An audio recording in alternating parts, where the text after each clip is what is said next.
Итак, мы будем сегодня говорить о том, как улучшить эмоциональный интеллект. It's important for us to analyze our thoughts. Для этого нам необходимо анализировать наши мысли. We have covered 3 different ways of distorted thinking this Мы с week. вами говорили о 3 видах искаженного мышления на этой неделе. And I'd like to at least briefly cover the other 7 so you have a bigger picture.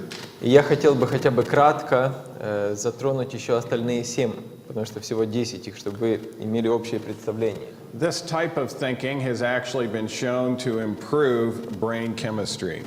Было доказано, что правильное мышление меняет в лучшую сторону биохимию мозга. And so it not only is a thought exercise, you're actually improving receptors and improving brain chemistry. И поэтому это не просто какие-то мыслительные такие упражнения, на самом деле улучшаются функции мозга и биохимия мозга. Studies show that emotional intelligence contributes more to successful and enjoyable living than IQ does. Исследования показывают, что эмоциональный интеллект играет большую роль в том, чтобы добиваться успеха в жизни и жить с радостью, чем IQ. And since emotional intelligence is learned rather than inherited, it can be improved upon. И так как эмоциональный интеллект не по наследству получается, а его можно вырабатывать и улучшать на протяжении жизни, поэтому над этим можно работать.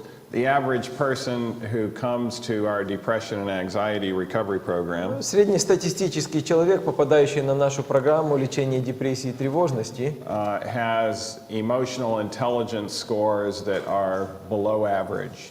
Имеет пониженный уровень эмоционального интеллекта по сравнению с другими людьми. And normally during the course of the 10 days, И обычно за 10 дней their emotional intelligence will improve a full 20 points. That's 2 standard deviations. Эмоциональный интеллект у них улучшается на 20 баллов. То есть это two standard deviations. Every 10 points in the emotional intelligence score 10 баллов по шкале эмоционального интеллекта is a standard deviation. So it has to do with statistics. Это по статистике, это стандартный, я не знаю точно, как это перевести, но стандартный, не уровень. Standard deviation. Шаг, наверное, стандартный шаг, и получается, что на 2 шага улучшается. Yeah. When we get into statistics and research, Когда мы занимаемся статистикой, исследованием, standard deviation is one of those things that are basic to the subject. там есть свои термины, и вот эти шаги — это стандартный термин. For instance, an average emotional intelligence is 100. То есть, если, чтобы вы понимали, в среднем, средний балл по шкале эмоционального интеллекта где-то выше 100. If your score is 90, Если у вас 90, that means you're in the bottom third of humanity in emotional intelligence. значит, вы где-то к третьей части населения Земли принадлежите. If you're 110, you're in the top third. Если 110, то вы верхний, как бы, If третий. you're 120, you're in the top fifth or the top 20 percentile. Если 120, то вы где-то в 20% входите людей. And of course, if your IQ is below 70, И если меньше 70, we call that mental retardation. то мы это называем замедление умственного развития. But if your EQ is below 70, Это если по IQ. Но если EQ меньше 70, we might call that emotional retardation. то это можно назвать эмоциональным замедлением развития. And some of our guests that come to our program, they will find out they have emotional intelligence scores of 60. И у наших некоторых пациентов есть такие показатели, как 60 эмоционального интеллекта. But of course, this is better news than if your IQ is 60. Но, конечно, это лучше, чем если бы IQ было 60. Because EQ can be improved upon. Потому что эмоциональный интеллект можно развивать. We've had some patients go from an EQ of 60 to an EQ of 140 in just 10 days. У нас бывало за 10 дней эмоциональный интеллект людей вырастал где-то с 60 до 140. And so emotional intelligence scores are a significant marker for future success. И поэтому эмоциональный интеллект во многом определяет будущий успех в жизни человека. What we think does affect who we are. Как мы мыслим, влияет на то, кем мы являемся. And many people feel unfulfilled. И многие люди чувствуют, что они не реализованы. They feel they're not smart enough, Они чувствуют, что они недостаточно умны, successful enough, недостаточно успешны, attractive enough, недостаточно привлекательны or talented enough и недостаточно талантливы, to feel happy and fulfilled. чтобы чувствовать себя счастливыми и удовлетворенными. Or if they think they're unfulfilled for different reasons, Или если они чувствуют неудовлетворение по другим причинам, they often think their negative feelings are strictly due to others. они считают, что все-таки такие негативные чувства, которые они испытывают, это проблема других людей, которые их окружают. What others have done to them, То есть, как они относятся ко мне, or what others are doing to them now. что они делают со мной и так далее. And you know, there are elements of truth in some of these things. Ну и во всем этом есть элементы правды. Bad things do happen and life beats up on most of us at times. На самом деле, бывают плохие вещи происходят в жизни, и жизнь бывает сурова с нами. But all of these thoughts have the tendency to make us victims. Но все эти мысли, они приводят к тому, что мы начинаем впадать в состояние жертвы. Because we think the causes result from something beyond our control. Потому что мы чувствуем, что мы это не контролируем. Все эти причины, факторы влияют на нас, а мы ничего не можем сделать. In contrast, you can change the way you think about things. Но на самом деле вы можете думать и иначе. And you can also change your basic values and beliefs. И вы можете изменить свои основные ценности и основные убеждения. And when you do, you will often experience lasting changes in your mood, outlook, and productivity. И если вы так сделаете, то вы увидите, что у вас будут долгосрочные перемены в настроении, в мировоззрении и даже в продуктивности работы.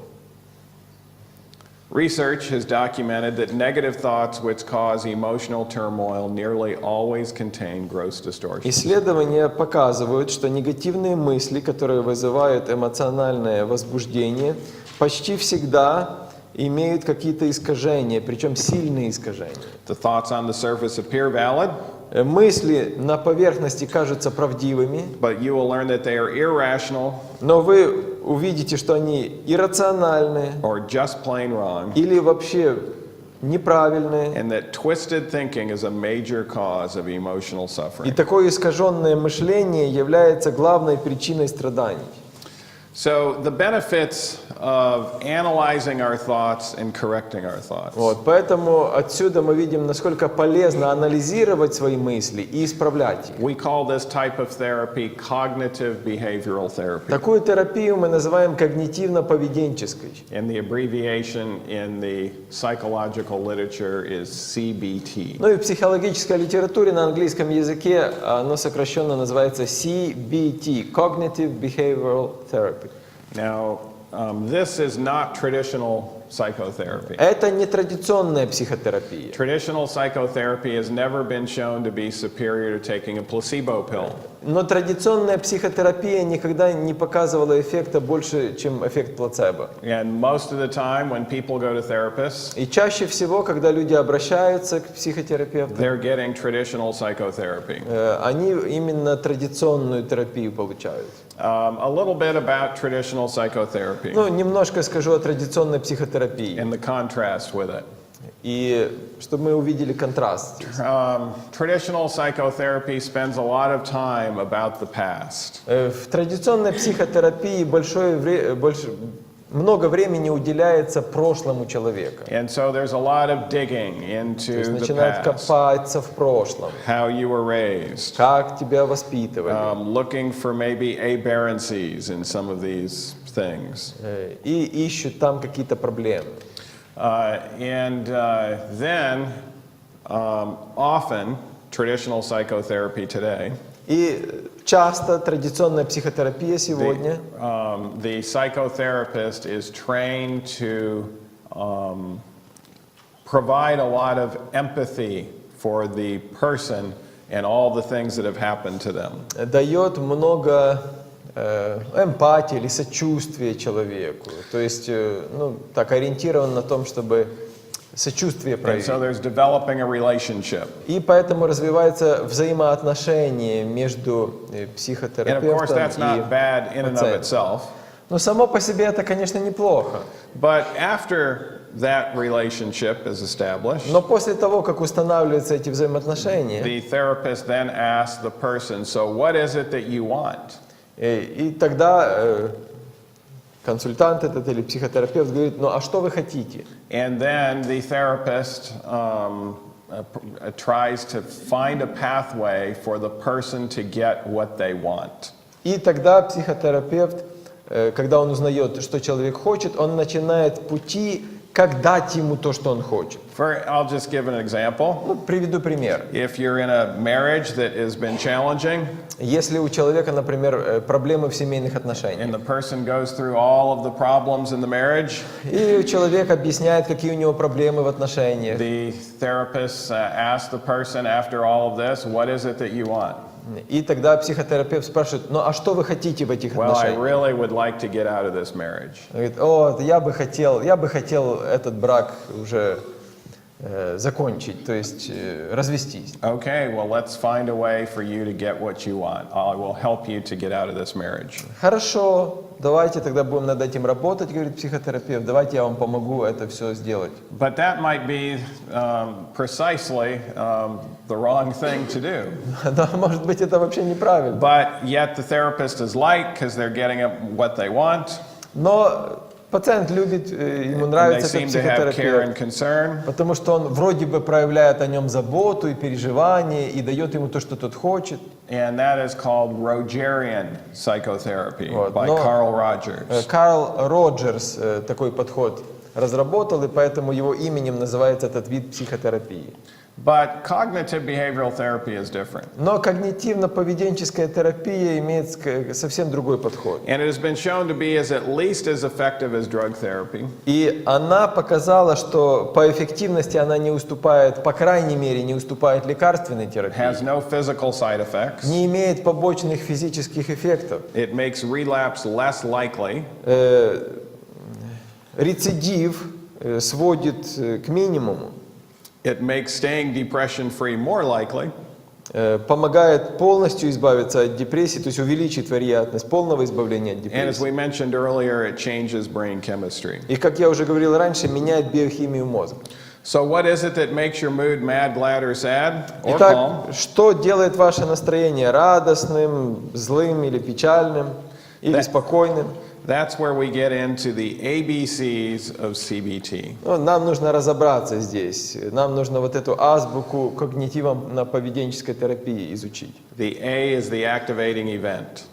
Здесь у нас идет ABC, то есть 3 шага в когнитивно-поведенческой терапии. А – это активирующее событие. That's an activating event that produces an emotional consequence. Это активирующее событие, то есть какое-то переживание, травма в жизни человека, которое вызывает эмоциональные последствия. So when you notice there's emotions going on, То есть вы видите, что эмоции зародились, you need to realize there was an event. нужно that понять, helped bring that что about. они не на пустом месте, то есть что-то их спровоцировало. But it's not just simply the event. Но это не просто событие. This is what traditional psychotherapy teaches you. Это вот что учит традиционная психотерапия. That it goes straight from A to C without the B.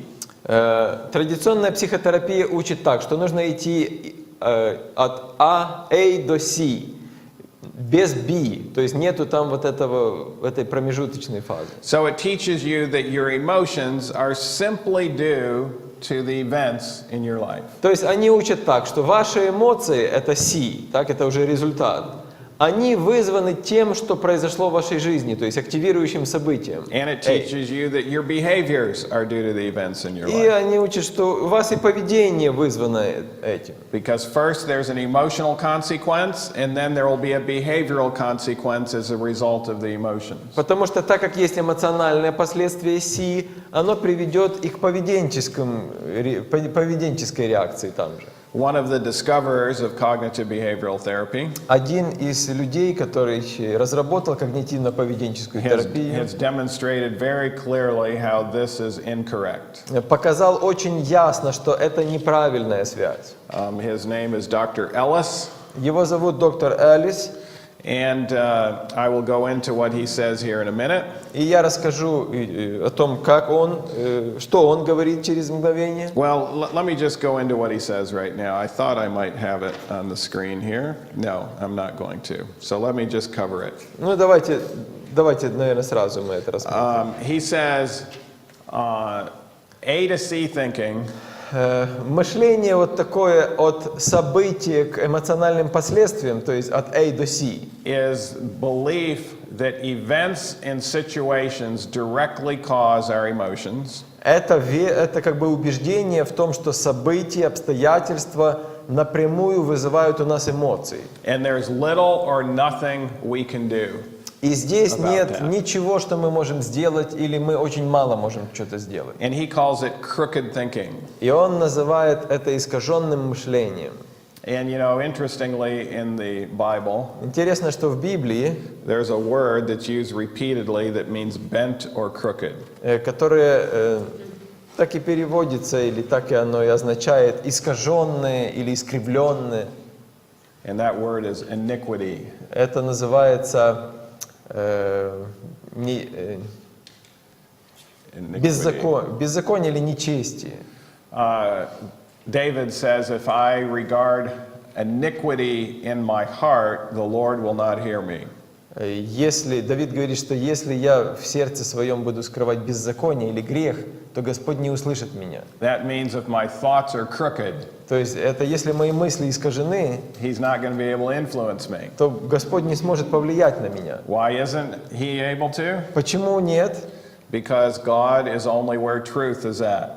Потому что Бог есть Бог истины и правды. The Old and New Testament both say that God cannot lie. И Ветхий и Новый Завет говорит, что Бог не может лгать. So how can He influence us? Поэтому как Он только может влиять на He can нас? influence us if we are willing to straighten out our thoughts into what is true and accurate. Он может влиять на нас тогда, когда мы открыты, мы готовы к тому, чтобы исправлять свои искаженные мысли и выводить их на правду. And then He can powerfully influence us. Тогда Он сможет влиять на нас очень мощно. In fact, it's interesting, when Christ was getting ready to leave, Интересно, что когда Христос уже готов был вознестись, He said He was going to send us the Comforter. Он обещал послать нам Утешителя. That's talking about emotional comfort. И здесь имеется в виду также и эмоциональный утешитель. But He taught us how this comfort comes about. Но Он объяснил, как это утешение придет. The Holy Spirit first comes as the Spirit of truth, Дух Святой приходит вначале как Дух истины. and thus He becomes the Comforter. И когда истина принимается, то она приносит утешение. То есть таким образом Дух Святой приносит утешение. And so, what is the true way of what influences our emotions? Итак, как же на самом деле происходит влияние на наши эмоции? We don't ignore the activating event, Конечно, мы не игнорируем активирующее событие. A у нас остается на but then месте. we have the belief Но у нас появляется B, это убеждение или верование какое-то. and then the consequence. а уже потом идут последствия. Cognitive behavioral therapy or any therapist can't do much about the previous events in your life. Или психотерапевты традиционные, или те, которые занимаются когнитивно-поведенческой терапией, они не могут никак повлиять на активирующее событие. Это оно раз и произошло. But what we can do something about is your present bees. Но что можно поменять, это убеждение человека и верование его. And so we analyze our beliefs about events and look for distortions in those То есть это beliefs. то, как мы воспринимаем активирующее событие. А вот восприятие здесь может быть правдивое, а может быть искаженное. И вот здесь вот нужно поработать. So let's take a look at some of the other ways of distorted thinking. Ну давайте посмотрим, какие еще есть пути, вернее, виды искаженного мышления. One of them is called all or nothing thinking. Все или ничего. Now, occasionally, all or nothing thinking is correct. Но иногда все или ничего, это бывает правда. For instance, a neuron either fires all the way or not at all. Например, нейрон, он или работает полностью, или не работает вообще. One muscle fiber either contracts all the way or not at all. Мышечное волокно, если взять его, оно или сокращается полностью, или вообще не But сокращается. there's no bicep muscle where all of the fibers contract at one time. Но не бывает такого бицепса, когда все эти мышечные волокна одинаково сокращаются. If you're a trained weightlifter, you might be able to have 80% of those fibers contract at one time. Если вы занимаетесь, если вы поднимаете тяжести, качаетесь, то вы можете добиться того, что у вас 80% волокон будут сокращаться But no matter how одновременно. hard you try, you can't get all of them. Но сколько бы вы ни тренировались, у вас никогда не будет стопроцентного задействования волокон. Let me have you analyze these statements to see whether they're distorted or whether they're true. Давайте мы проанализируем следующие выражения, чтобы выявить, они истинные или искаженные. My friend doesn't agree with me on this issue, so he's completely non-supportive. Мой друг со мной в этом вопросе не согласен, поэтому он меня вообще не поддерживает. Is that accurate? Это правда? No. No, that's all or nothing thinking. Нет, вот это есть пример мышления «все или ничего». Even Jacob and Esau got into this. Даже и у Якова и Исава была проблема с этим. If you remember, Помните, Esau was a hunter. Исав был охотником. He loved the outdoors. Ему нравилось гоняться там за зверями. Jacob was more of a cook. А Яков был больше поваром. He liked to help his mom at home. Ему нравилось маме дома помогать. And Esau was out there doing his thing one day. И Исав как-то гонялся там на охоте за He зверями. was chasing the hunt. Где-то он за этими животными гонялся. But even good hunters can have bad days. Но даже у хороших охотников бывают неудачи. And he wasn't able to catch anything. И он ничего в тот день не смог добыть. And he worked really hard. И он много сил потерял. So he's coming back, he's exhausted. Он пришел домой весь уставший. He hasn't had anything to eat. Он ничего не ел. And there's Jacob cooking his favorite meal И out тут in the field. Иаков свое любимое блюдо готовит. And Esau says, Jacob, can I have some? Исав говорит, можно я покушаю? And Jacob says, how bad do you want it? А Яков говорит, а насколько ты хочешь его? And Esau says, what do you mean? Исав говорит, а что ты имеешь в виду? And Jacob says, will you sell your birthright for this? Продашь первородство за эту похлебку? What did Esau say? Что Исав сказал? He said something before he said yes. Прежде чем сказать «да», он нечто сказал. I'm dying. Why do you He need? says, if I don't eat this, Если я не съем это, он говорит, I'm going to die. я умру. And you're going to get the birthright anyways because I won't be around. И если я умру, то все равно первородство будет твое, потому что меня уже не будет. So I might as well live and you get the birthright. Поэтому забирай себе и так первородство, а я хоть останусь живым. Then I die and you get the birthright. Чем если бы я умер, и ты все равно его забрал. So yes, I will sell my birthright for this Поэтому meal. да, я отдаю тебе первородство. Now, was that an accurate thought that if he wasn't going to eat that, he was going to die? Это была правдивая мысль, что если он не съест, то он умрет. No. No, but that's where all or nothing thinking will lead you to. Да, но вот такое мышление «все или ничего», оно может подтолкнуть человека к такому шагу. How about this? А как насчет этого? A person is either ugly or beautiful. Человек может быть или уродливым, или прекрасным. Is that a true statement? Это правдивое или нет? No, extreme. You find what what would you say? What the news writers believe is the ugliest person? Найти человека, например, который, по мнению журналистов, является самым некрасивым. And I can tell you that there's something beautiful about that person. Я вам скажу, что в этом человеке можно найти что-то красивое. And then when People magazine says this is the most beautiful woman in the world, И когда там в журнале где-то печатают фото самой красивой женщины в мире, I can tell you there's something very unbeautiful about that woman. наверняка можно найти что-то некрасивое в ней. And so there is no such thing as a person being all beautiful or all ugly. Не бывает такое, что человек абсолютно непривлекательный или абсолютно привлекательный. How about this? Хорошо, еще дальше. A person is either dumb or intelligent. Человек может быть или глупым, или умным. You know, an individual who might be thought of as very unintelligent Но если взять человека, может быть, который не очень умный, probably knows some things that a very intelligent person has no clue about. наверняка он хоть в какой-то сфере жизни знает что-то, что даже самый развитый интеллектуальный And человек someone не who's знает. thought of very intelligent might be very dumb in some areas. А кто-то очень умный в каких-то сферах жизни может быть очень несведущим. So often these are all or nothing statements that we state in everyday language that are not quite precise or Но accurate. очень часто вот такие фразы, которыми мы бросаемся каждый день, являются неправдивыми. Either you trust someone or you don't. Или ты либо доверяешь кому-то, либо не доверяешь. Well, it depends on what you're trusting them with. Но здесь смотря о чем идет And of речь. course, there's degrees of trust. И есть различные степени доверия. That was a waste of time. Или еще такое выражение. Это напрасно потраченное время. A waste? Напрасно. And there wasn't anything useful about it. То есть вообще ничего полезного не было. And if there wasn't anything useful, you should have had some nice 3x5 cards where you could have gotten out and gotten at least some memorization done or something useful. Но если вообще ничего полезного не было, но надо было еще параллельно чем-то заняться, может быть, выучить какие-то стихи библейские или еще что-то. It's completely ruined. Еще. Все. Полный конец. Это полностью что-то уничтожено. That's what one of my employees had told me after her automobile accident.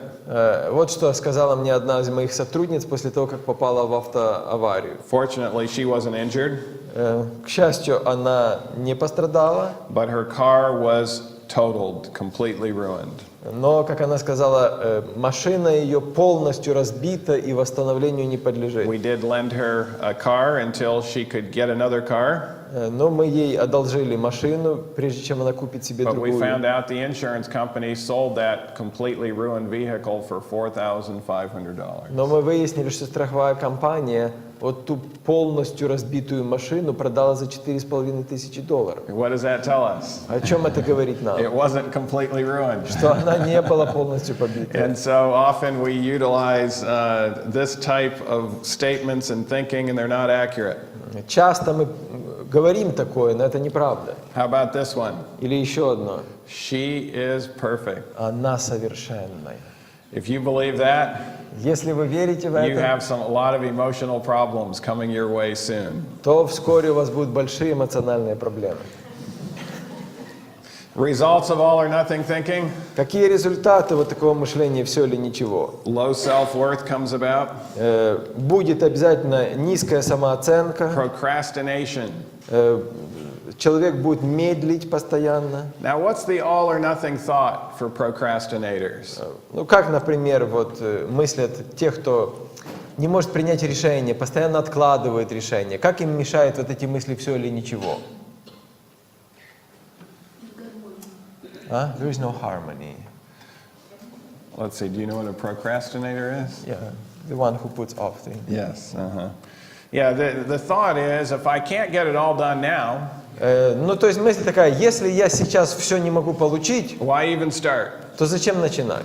And so they put things off repeatedly И поэтому люди такие, они ждут, когда же будут благоприятные моменты. Они instead of откладывают, working on it little by little откладывают. until they get it done. Вместо того, чтобы начать по чуть-чуть работать и в конце концов все сделать. All or nothing thinking will interfere with goals.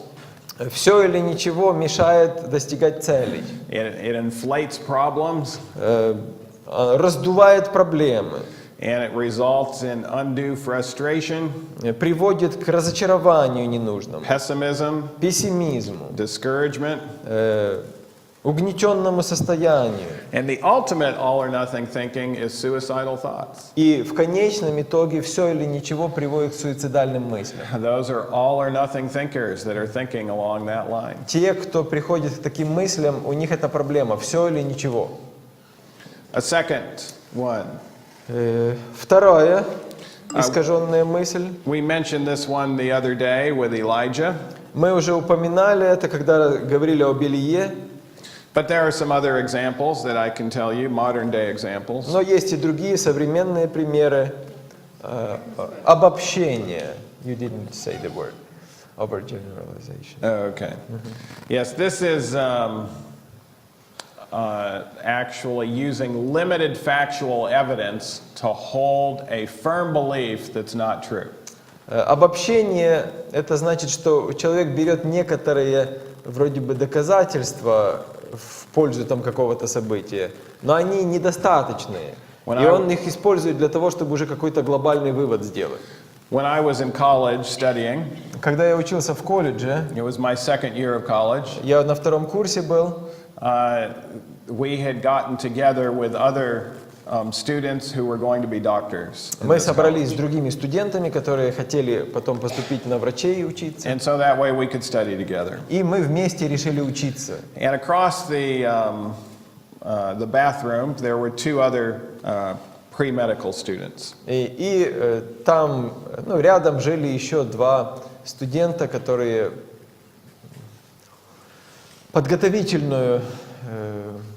на подготовительном курсе учились перед поступлением в This was мединститут. part of the same suite. И мы жили, там, получается, спаренные комнаты, и посередине между ними санузел. And so the four of us got pretty close. И мы четверо как-то сдружились. And one of the students in the other room, Один из студентов, который в другой комнате жил, he was shy, был таким скромным, but he was good застенчивым, looking, но хорошо выглядел, highly intelligent, очень умным был, and we liked him quite a bit. и нам он тоже нравился. But he had his eye on a girl for about 6 months before he mustered up enough courage to ask her out. Он наблюдал за одной девушкой, она ему нравилась где-то полгода, прежде чем он решился к ней подойти. And he came to us to try to find out how he should ask her. И он пришел к нам в комнату, чтобы с нами поговорить, как же ему правильно к ней подойти. And so we gave him some ideas, Мы дали ему некоторые идеи, and he built up his courage. он набрался мужества, And when he came back to the dorm, и когда он вернулся в общежитие he was опять, walking slow. он шел He медленно, was shaking his head. он качал головой. And I said, Glenn, what happened? Я спросил: Глен, что произошло? He says, Neil, I'm destined to be lonely and miserable the rest of my life. Он говорит: Нил, я обречен на то, чтобы быть одиноким и несчастным всю свою жизнь. I said, what did she say? Я говорю: а что она тебе сказала? She said she had another event and couldn't go. Она сказала, что у нее другие дела, и она не может пойти на And I свидание. said, so you conclude that? Я говорю: и ты пришел к такому выводу? He said, Neil, if she just thought half as much about me as I think about her, Он говорит: Нил, если бы она хоть половину времени думала обо мне, сколько я о ней думаю, she would have canceled that event. то она бы отменила And то she would have come with событие. me. И она бы пошла со мной. And so I'm destined to be lonely and miserable the rest of my life. Поэтому я обречен на одиночество и несчастье до конца своих дней. Now, Glenn had overgeneralized two ways. Видите, здесь обобщение такое в двух направлениях. The first way he had overgeneralized Первое направление: was that since she turned him down once, раз она ему отказала в этот раз, she was always going to turn him down. то она ему всегда будет отказывать. Did he really know that to be true 100%? Что, он был убежден на 100% в этом? No, but he sure assumed it. Нет, но он пришел к такому выводу. And then another overgeneralization И he еще made одно обобщение, was that 100% of eligible women had identical taste to hers. что у всех 100% женщин на земном шаре ее вкус. And thus he would be endlessly rejected the rest of his И life. поэтому его всегда будут отшивать до конца жизни его. People with overgeneralization often have a fear of rejection, a fear of trying new things. Люди, которые склонны к обобщению, имеют страх быть отверженными. And so watch out for the words always and never with overgeneralization. И поэтому всегда наблюдайте за словами «всегда» или «никогда». Вот это показатели того, что люди могут обобщать. A third distortion. Всегда или никогда, все или ничего. Mental filter. Третье искаженное мышление – это умственный фильтр. This is when we're only looking at one side of the equation. Это когда мы смотрим только на одну сторону в уравнении. I'll give you an example of someone who came to our program. Well, Приведу- first of all, I'll give you an example from the Bible. Вот давайте из Библии возьмем пример. If you remember, Samson met a beautiful woman who had a wonderful personality. Помните, Самсон встретил прекрасную женщину. And he felt so good around her, and she felt so good around him, Ему было приятно с ней, ей было приятно с ним. that he comes home to his parents and he says, I found the one, get her for me, she pleaseth me well. И он пришел домой и говорит родителям: возьмите ее мне в жену, потому что она мне нравится. His parents tried to give him some cognitive behavioral therapy. Родители пытались воздействовать на него с помощью когнитивно-поведенческой терапии. What about her religion? А как насчет ее религии? What about this? А как насчет того? None of that matters. Но все это для него ничего We не like each значило. other so much, this is all just going to work out. Мы друг другу нравимся, мы любим друг друга, все будет хорошо. How long did that marriage last? Сколько продлился этот брак? The good part of it lasted 1 week. Одну неделю. It took a year before the divorce occurred. Неделю все было хорошо, но еще целый год до развода был. But that's where a mental filter will get you. Но умственный фильтр приводит к таким заключениям. Now, Joseph was tempted to have a mental filter. У Иосифа тоже было искушение воспользоваться умственным фильтром. By the way, we talked about post-traumatic stress disorder a little bit yesterday. Мы вчера упоминали немного посттравматическое расстройство, стрессовое расстройство. One of the distortions that is very common in those with PTSD И одно из искаженных мышлений, которое присутствует у многих, кто имеет ПТСР, is they tend to have mental filters. это умственный фильтр как раз. And if you remember, Joseph did suffer from PTSD. И если вы помните, то Иосиф страдал ПТСР. A little bit of background. Ну, немножко вспомним. Joseph was told by his father to go find his brothers. Отец сказал Иосифу пойти найти его братьев. And as an obedient child, he went to find the brothers. Будучи послушным ребенком, он пошел их искать. He was gone for several days. He had to walk over 50 miles. Он несколько дней шел, наверное, километров 70 прошел. He goes to where they thought they might be.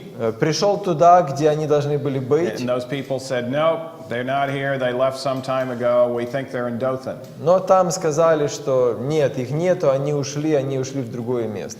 And Dothan was 15 miles away. И туда еще было километров 20 с лишним. So that would be, what, about 20 25? Yeah.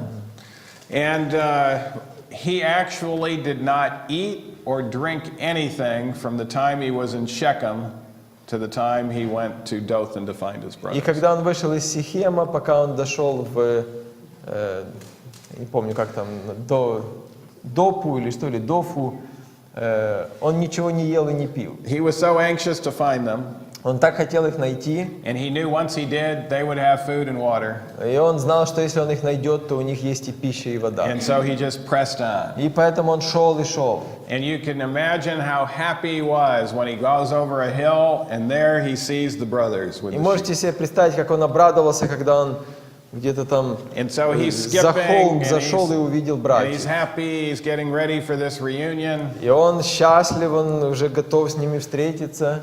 And then when he's there, И когда он переходит к ним, he sees the looks on their faces and he sees the anger, и он видит выражение их лиц, and they их rip off злобу. his clothes and they beat him up Они сняли с него одежду, избили его, and they throw him into a pit, бросили в яму. and he can't believe this has happened. И он не мог поверить, что такое с ним может быть.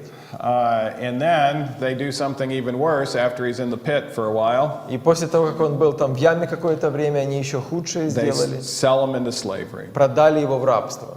And that's, in those days, that was a fate worse than death. Ну, в то время быть проданным в рабство — это еще хуже смерти. And while he's making this trip, И в то время, как он шел туда в рабство, the movie starts to replay. у него начало в голове проигрываться He could see the looks on their видео. faces again. Он вспоминал выражение их лиц. He could feel the beating. Он еще на себе чувствовал эти побои. He could hear exactly the words that they said. Он слышал те слова, которые они говорили. And we're told this movie played back multiple times. И нам in his сказано, life. что у него проигрывалось это видео в голове не раз в жизни. You know, as a young child, when I heard this story, Еще будучи мальчиком, когда я услышал эту историю, I used to think when Joseph became the head of Potiphar's household and was so trusted, я думал, что когда Иосиф стал руководить хозяйством Потифара, ему настолько доверяли, why didn't he run back to find his father? почему он в тот момент не убежал к отцу? The reason why he didn't Почему он не убежал? is because he knew he would much more likely meet up with those brothers before he met up with the father. Потому что он понимал, что, скорее всего, братья его перехватят, и он так и до конца не добежит. До конца не добежит. And those brothers were wicked and cruel. А братья были очень злые и жестокие. And he knew he'd be better off in Egypt than risking his life to go back home. И он понимал, что ему лучше остаться в Египте, чем рисковать жизнью, чтобы And who вернуться knows what they домой. would do to him next time. И кто знает, что они в следующий раз с ним сделают. And so, with all of his trials in Egypt, this movie would play, and post-traumatic stress И disorder. при всех его испытаниях issue for him. в Египте, у него снова и снова вот эти воспоминания были, ПТСР. So, how did Joseph overcome this? Как он все это преодолел? We'll tell you in a minute, and then I'll get to a modern example. Я скажу буквально через мгновение, а потом еще приведу пример современный. This is someone who came to our program. Давайте с современного начнем. Человек приехал к нам на программу, He told me there's nothing good in my life. и он мне сказал так: у меня в жизни нет ничего хорошего. I said, really? Я говорю, да? What do you mean? Что вы имеете в виду? My job stinks. Плохая работа, My wife nags. жена постоянно ропщет, My roof is leaking at home. крыша дома течет, My bills are piling up. счета не могу оплатить, долги In накапливаются. fact, I had to take this program out on credit card. И фактически к вам я приехал, взяв кредит. My boss yells at me almost constantly. Начальник почти постоянно на меня кричит. Furthermore, I'm short and fat. И кроме этого, я низкий и толстый. And now, of all things, I'm going bald. И ко всему прочему, я еще и лысею. Nothing good in my Ничего life. хорошего нет в моей жизни. But, you know, as I got to talk to him further, Но когда мы дальше продолжили разговор, I realized that he enjoyed his children. я понял, что у него есть дети, и он их любит. He did have close friends that he enjoyed. У него есть близкие друзья. His wife, even though she nagged, was very attractive. Его жена, хоть она и постоянно там как капель, He was still она очень красивая. He was still able to sleep well. Он еще может спать пока что хорошо. He could still feed himself. Он пока что еще может есть сам. He had no difficulty breathing. И он может пока что свободно дышать. And he could even walk well. И даже может хорошо ходить. And furthermore, he enjoyed his church. И кроме этого в церкви ему нравится. And he had the potential to do a lot of good things. И у него есть потенциал, чтобы много хорошего сделать. But where is he at?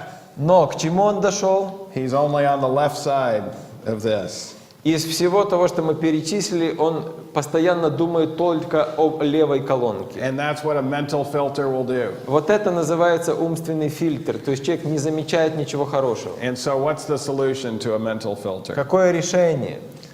You must be intentional and forceful in looking for evidence that supports a different way of thinking. Необходимо сесть и просто заставить себя найти в жизни что-то хорошее, And потому of что course, оно есть. this requires you to roll up your sleeves and maybe do some work as far as thinking is concerned. То есть это значит, что нужно закачать рукава или закатать рукава, сесть и подумать. Remember Joseph's mental filter?